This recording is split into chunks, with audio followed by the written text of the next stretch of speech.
This is the log of the Robinson family. Our mission, to crash land on an unknown planet and try not to die. Okay. Maybe we had bigger dreams once upon a time, but our ship's AI has other ideas.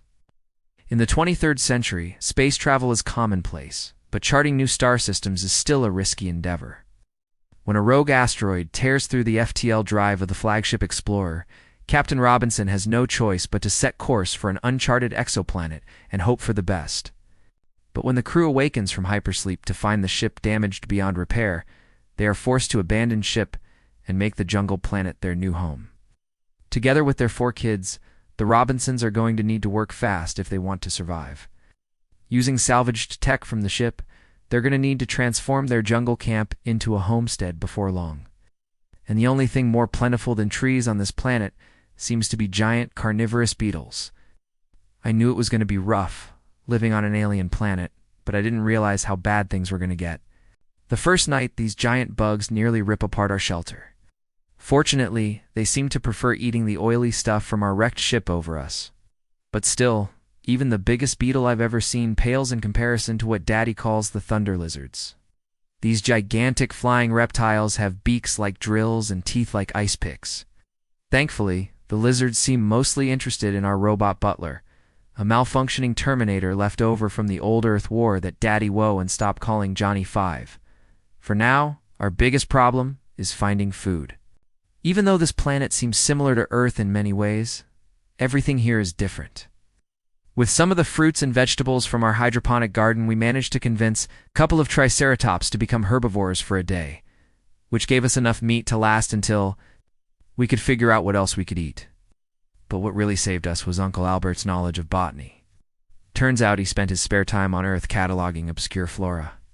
And luckily for us, some of them just so happened to grow here too. But even plants can pose a problem when you're in a hostile environment. As the family is harvesting berries, we discover that some of them are poisonous. And while that's useful to know for anyone trying to keep their berry bushes from being eaten alive, it doesn't do much to help fill our stomachs. Fortunately, my brother Fritz has discovered another food source: fishing. The rivers teem with fish, some of which look a lot like the ones from back on Earth, while others are shaped like flying squirrels or praying mantises. In the end, most of the fish we catch are too weird to eat, but a few actually turn out to be quite tasty. So long as you don't mind the bioluminescent scales. Speaking of which, it turns out that some of the local wildlife will happily trade protein for pretty rocks. Using a combination of salvaged mining lasers and good old-fashioned elbow grease, we've managed to carve out a small mine, which means I can finally get back to my favorite hobby, jewel collecting. Don't judge me. It's not easy lugging around all this rock candy in a spacesuit. So when I found this cave filled with naturally occurring geodes, I was practically weak with joy. Fritz was less enthusiastic when one of those pesky thunder lizards decided to use our mine entrance as a bathroom. But even he couldn't deny the beauty of these glowing crystals. Okay, let's face it, this planet is gorgeous. Sure, there are giant bugs, lizard dinosaurs, and a never-ending supply of explosive toilets. But there's also this floating mountains. My sister and I call them the Sky Islands because they float above the ground on bioluminescent vines and they reef full of cool stuff, like rainbow waterfalls, crystal caves, and magic rocks that glow in the dark. It turns out that the vine bridges are strong enough to support our weight in Fritz's ATV. I even brought back a few saplings from one of the Sky Islands to add to our growing tree farm. But as beautiful as this place is, I wouldn't want to live here forever. That's why I was excited when Daddy announced that he figured out how to fix the ship. Sure, we'd have to scavenge parts from the wreck on the jungle floor, but at least we'd have a chance to leave. We'll miss this place, though. After months of hard work, the Robinsons have transformed their jungle camp into a thriving homestead. With the help of Uncle Albert's robot army, we've built furniture out of beetle shells and vines, a greenhouse out of scrap metal, a water filtration system out of a crashed lunar lander, and even a motorcycle out of a Terminator endoskeleton. Speaking of which, where's Johnny 5? Ever since those thunder lizards tried to eat him, Johnny's been acting kinda weird. He's hiding away from everyone and muttering about self-preservation protocols. Just when I thought he might snap, he surprised us all by leading us to a huge cache of minerals perfect for jump-starting our fusion reactor. But Johnny isn't the only one who's changed. Since coming to this planet, I've grown up a lot, just like the rest of my family. When I first arrived, I hated it here. I miss my friends, my school, my life on Earth. I even missed the traffic jams.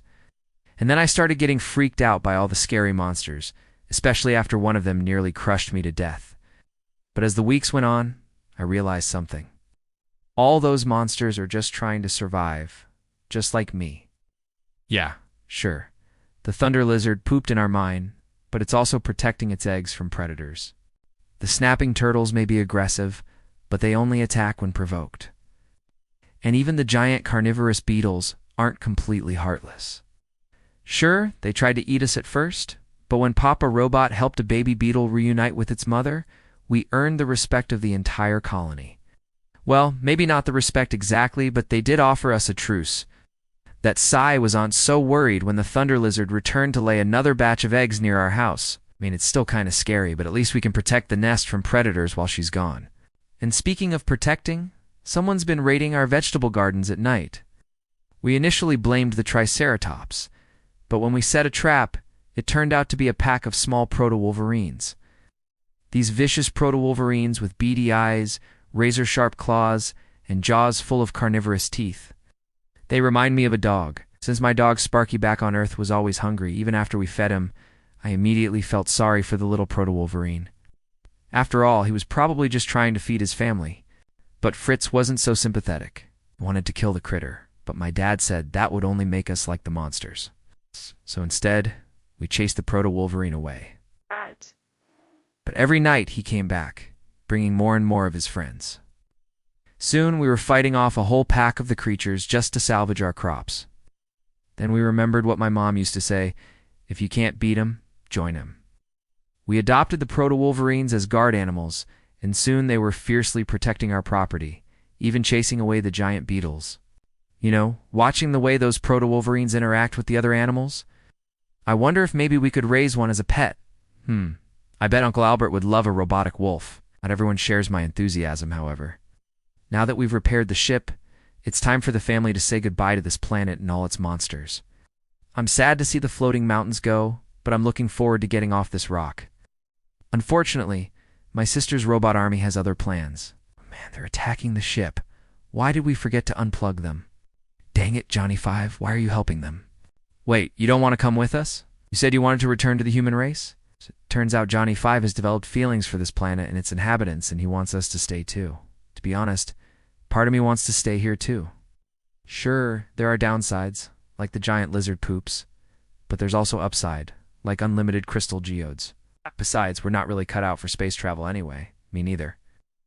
There's a reason why they call Space Frontier, because it's basically the Wild West, only with fewer gunslingers and more space monsters. And we're just not cut out for this sort of life. Sure, we've tamed a few proto-wolverines and learned how to fish, but we're still a long way from being true frontiers people. Not that there's anything wrong with that. Over the next few days, the family debates whether or not to stay on the planet. Eventually, my dad makes a decision. We're staying at least for now. That way, if we change our minds later, the ship will still be in good working order. It's up to each of us to decide whether we want to leave or stay. For me, there's nowhere else I'd rather be. This planet may not be Earth, but it's home. Besides, who needs Earth when you've got sky islands, giant beetles, and floating mountains made of candy? Thanks for joining the Robinson family on their adventures on this strange and wonderful planet. Now it's your turn to imagine. What would you do if you crash-landed on an unknown planet? How would you survive? What would you explore? And would you want to stay, or would you try to go home? Let us know in the comments below.